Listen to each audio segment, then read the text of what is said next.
Xofia.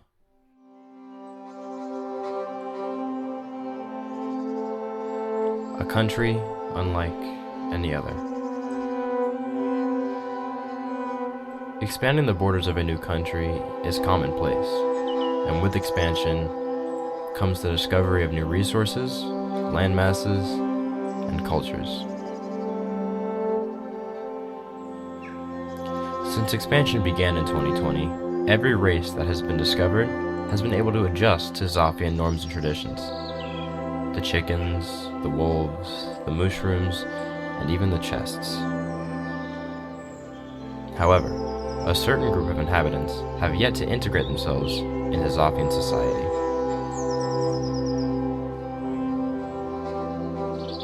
You might not know them, you might not care for them. However, their existence is consequential to the past, present, and future of Xofia.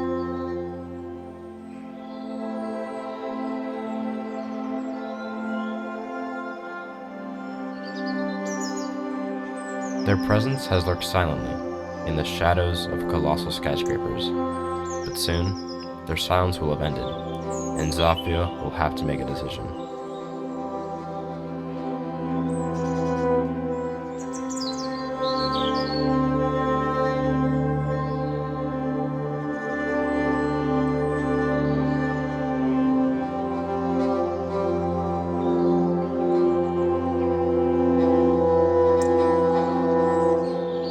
Are these natives friends?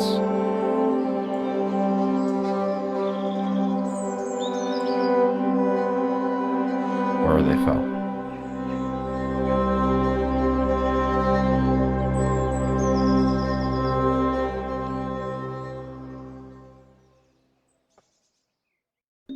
The discovery of the native Xofians predates the country of Xofia itself. At the time of creation, there was knowledge of at least one village in the country, located behind what is now the Senate of Xofia. And in early 2021, another village was discovered as Xofia expanded westward to begin construction of the eclipse. And, until now, these simple tribes of people have been nothing but an afterthought to Xofia.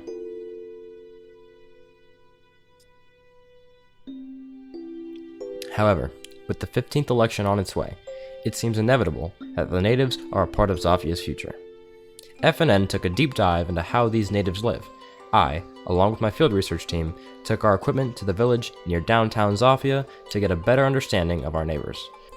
Once we were there, we were greeted by a humble farmer named Eno, who offered to show us around his village and tell us all about his culture. The natives have a simple and work-filled life. Their daily routines consist of their jobs and nothing more. They socialize while they work and check in on each other from time to time. However, most of their time is spent doing their jobs. The farmers plant the crops and tend the animals, the weaponsmiths make weapons and armor, and the priests conjure potions and hold religious services. For a Xofian citizen, this life may seem mundane and boring. However, Eno sees his life differently. The problem with today's idea of living is the assumption that simple living is the same as not living at all. Without the rush of the city, the confusion of politics, and the division of religions, we have a better appreciation here for our lives and what has been granted to us by what you call the algorithm. Eno's knowledge of the algorithm all but confirms that the natives are much more advanced than we give them credit for. When we asked Eno about what the algorithm meant to him, his response was unclear. He instead directed us and insisted that we ask the chief priest, Kata. Kata was a bit hesitant to talk to us at first, but with some time, he opened his doors to us and gave us an inside scoop on the religion of his people.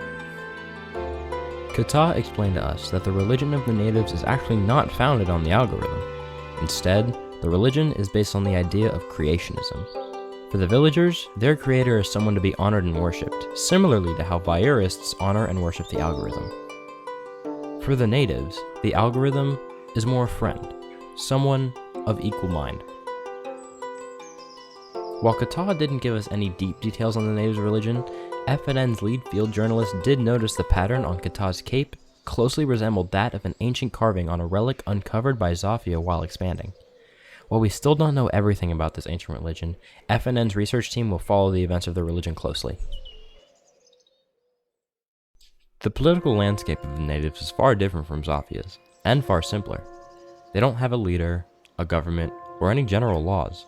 Instead, they all rely on each other's work and their goods. However, it does seem as if the priests have the most prestigious houses, as they reside in the churches in the village. And, walking around the village, is the menacing loom of iron golems, ancient guardians of these villages. The question becomes, what are these iron golems protecting the natives from? Who would think to attack the natives? And if there is nobody planning to attack the natives, then are they planning to attack their enemies? There are many questions left unanswered. The tendencies of the natives are also very odd. One of the main tendencies of the natives is their inactivity at night. As soon as the sun begins to set, they stop their jobs and lock up into their houses, never stepping foot outside. Is this a defense mechanism?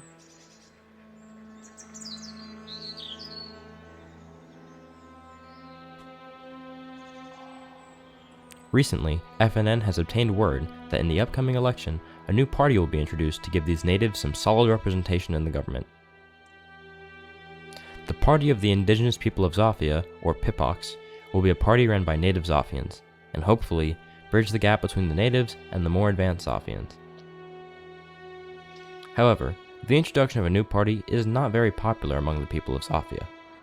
I just think it's unnecessary right now. I mean, we already have 5 parties. We just got rid of one last election, and we have a couple already that are almost about to die. So, I don't think we need another party right now to be interfering with everything else that's going on, I think what we have now is okay, and I think we need to focus on what we have versus what we could have in the future, because that's the future. On top of that, history has shown that new parties tend to lean more conservative than the original 4 parties of Xofia in Congress, and tend to steal more votes in the presidential elections, causing some parties to die out. This has caused some gripe in the Xofian political landscape.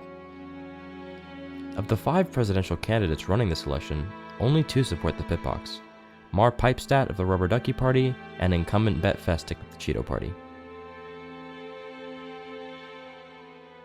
As far as the algorithm goes, it's unclear as to how these natives would respect the wishes of the algorithm if they were to enter the political landscape. For most, the algorithm is of a higher mind. This helps out parties with prior history of faith to the algorithm, such as the Rubber Ducky and Cheeto parties, as well as the more recent success of the Slugs.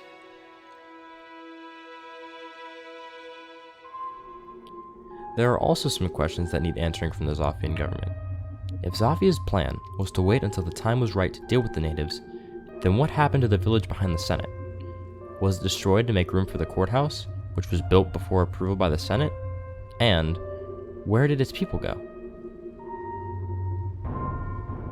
There were no signs of migration to any nearby villages, including the one that FNN went to. This raises some eyebrows as to what the motive of the Xofian government really is.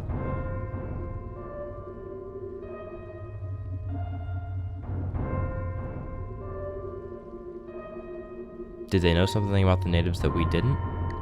Was there something uncovered that the government did not want us knowing about?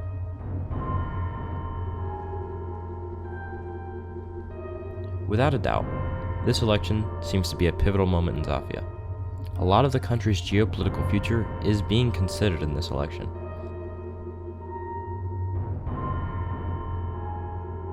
The results from this election will almost certainly catapult Xofia into a direction of conquerors or liberators. And finally answer the question: